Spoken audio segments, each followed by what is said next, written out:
السلام علیکم عزیز طلباء و طالبات۔ اللہ کا نام لے کر ہم پہلے لیکچر کی شروعات کریں گے، لیکن پہلا لیکچر شروع کرنے سے پہلے میں کچھ آپ کو اہم باتیں بتاؤں گی۔ بہت زیادہ طویل بات نہیں کروں گی، مختصر بات کروں گی۔ جو سب سے پہلی بات یہ کہ جو اسٹوڈنٹس واقعی اردو کو سنجیدگی سے پڑھنا چاہتے ہیں تو وہ پلیز اس چینل پر آ جائیں، اور جو بھی میں پڑھا رہی ہوں آپ اس سے مستفید ہو سکتے ہیں۔ اچھا، اور اگلی بات یہ ہے کہ آپ کی اردو کی کتاب میں کلاس 9 کی سندھ ٹیکسٹ بک کی میں بات کر رہی ہوں، اس کی کتاب میں کچھ حصے جن کو تقسیم کیا گیا ہے۔ حصہ نثر میں سب سے پہلے اگر ہم آ جاتے ہیں، حصہ نثر میں جتنے بھی اسباق موجود ہیں، جتنے بھی مضامین موجود ہیں، اس میں افسانے ہیں، ناول ہے، جو بھی چیزیں ہیں، ٹھیک ہے۔ میں اگر کچھ چند چیپٹرز کے نام لے لوں یہاں پر، پہلا جو سبق ہے وہ اخلاق نبوی صلی اللہ علیہ وسلم ہے۔ دوسرا سر سید احمد خان کا جو سبق ہے امید کی خوشی۔ اچھا، کچھ اسباق میں گرامر کے موضوع، گرامر کی اصطلاحات موجود ہیں، ٹھیک ہے، ڈیفینیشنز موجود ہیں، لیکن کچھ اسباق میں نہیں ہیں۔ اچھا، گرامر کے اردو قواعد کے جتنے بھی موضوعات ہیں وہ چیپٹر وائز انہوں نے ڈسٹریبیوٹ کیے ہیں۔ اب جس کی ہم پہلے شروعات کریں گے وہ حصہ نثر سے ہوگی۔ حصہ نثر میں جتنے بھی اردو قواعد کے موضوعات موجود ہیں، جتنی بھی اصطلاحات موجود ہیں، وہ سب سے پہلے ہم پڑھیں گے، کیونکہ نظم کی جو بھی اصطلاحات ہیں، جو بھی ڈیفینیشنز ہیں، اس کے رولز اینڈ ریگولیشن کے مطابق وہ الگ ہیں۔ پھر جب ہم غزل کو دیکھیں گے تو غزل میں، غزل کے اعتبار سے جتنے بھی رولز اینڈ ریگولیشنز ہیں، جتنے بھی قواعد ہیں، جتنے بھی اصطلاحات ہیں، وہ الگ ہیں، اس لیے ہم ان سب کو مکس نہیں کر سکتے۔ ان کو ہم بالکل ترتیب کے ساتھ، ایک سیکوینس کے ساتھ ہم پڑھیں گے۔ تو حصہ نثر کو سب سے پہلے ہم دیکھ لیتے ہیں۔ حصہ نثر میں جتنی بھی چیزیں ہیں وہ ہم وائنڈ اپ کرنے کی کوشش کریں گے۔ صفحہ نمبر 22 میں 3 موضوعات دیے ہوئے ہیں، 3 اصطلاحات دی ہوئی ہیں۔ پہلا ہے اسم، فعل اور حرف، ٹھیک ہے۔ اچھا، سلائیڈ میں نیکسٹ میں آپ کو یہ شو بھی ہو رہا ہے، صفحہ نمبر بھی، صفحہ نمبر بھی میں نے شو کر دیا ہے 22، یعنی پیج نمبر 22۔ اور پہلا جو ہے ہمارے پاس ڈیفینیشن، جس کے لیے ہمیں سیکھنا ہے، پڑھنا ہے، اسم، فعل اور حرف ہے۔ اچھا، نیکسٹ سلائیڈ میں آپ کو میں سب سے پہلے حرف سمجھانے کی کوشش کرتی ہوں کہ حرف کسے کہا جاتا ہے۔ تو بچوں، حرف ایسا کلمہ ہے، جس طرح آپ سلائیڈ میں بھی دیکھ رہے ہیں، جو ڈیفینیشن لکھی ہے، یہ ڈیفینیشن بالکل ٹھیک ہے، صحیح ہے۔ اگر آپ کو کہیں اور سے کوئی ڈیفینیشن بہت آسان سمجھ آتی ہے تو آپ وہ پڑھ لیں، یاد کر لیں یا سیکھ لیں، یا اگر آپ کو یہ آسان لگتی ہے تو آپ اسے بھی فالو کر سکتے ہیں۔ اچھا، حرف وہ کلمہ ہے جو نہ تو کسی شخص کا نام ہے، نہ کسی چیز کا نام ہے، نہ ہی کسی جگہ کا نام ہے۔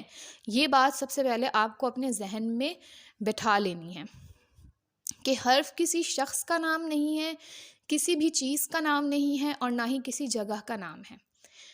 پہلی بات یہ ہو گئی۔ دوسری بات آپ کو یہ یاد رکھنی ہے کہ حرف سے نہ تو کوئی کام ظاہر ہوتا ہے، نہ تو کوئی نام ظاہر ہوتا ہے، ٹھیک ہے۔ یعنی حرف کوئی کام بھی نہیں ہے۔ حرف نہ تو کسی کا نام ہے، اب وہ نام چاہے کسی شخص کا ہو، جگہ کا ہو یا چیز کا ہو، اور نہ ہی حرف کوئی فعل ہے، یعنی حرف کوئی کام بھی نہیں ہے۔ یعنی جب ہم حرف کے کلمے کو پڑھتے ہیں تو اس سے کوئی کام، کسی کام کا ہونا ظاہر نہیں ہوتا۔ مثال کے طور پر اگر میں یہاں پر کوئی کام، کسی کام کا نام لے لوں، رونا، اس کام کے، اس لفظ کو پڑھ کے ہمیں سمجھ آ رہا ہے کہ اچھا رونا، اس کا مطلب یہ ہے کہ یہ کوئی نہ کوئی کام ہے، کھیلنا کوئی نہ کوئی کام ہے۔ لیکن حرف ایسے الفاظ ہیں بچوں جس سے کسی بھی کام کا ہونا ظاہر نہیں ہوتا ہے۔ یہاں پر میں نے کچھ مثالیں بھی لکھی ہوئی ہیں، تھے، ہے، ہیں، اور، مگر، تک، سے، یہ سارے کے سارے حرف ہیں، ٹھیک ہے۔ ویسے حرف کا ایک بہت طویل ٹاپک ہے، بہت طویل موضوع ہے حرف، ٹھیک ہے، لیکن مختصراً جتنا آپ کی کورس میں سمجھایا گیا ہے، بتایا گیا ہے، لکھا گیا ہے، ہم اتنا ہی پڑھیں گے۔ تو حرف نہ تو کسی شخص کا نام ہے، نہ جگہ کا نام ہے، نہ چیز کا نام ہے، اور نہ ہی اس سے کسی کام کا ہونا یا کرنا ظاہر ہوتا ہو، اسے ہم حرف کہتے ہیں۔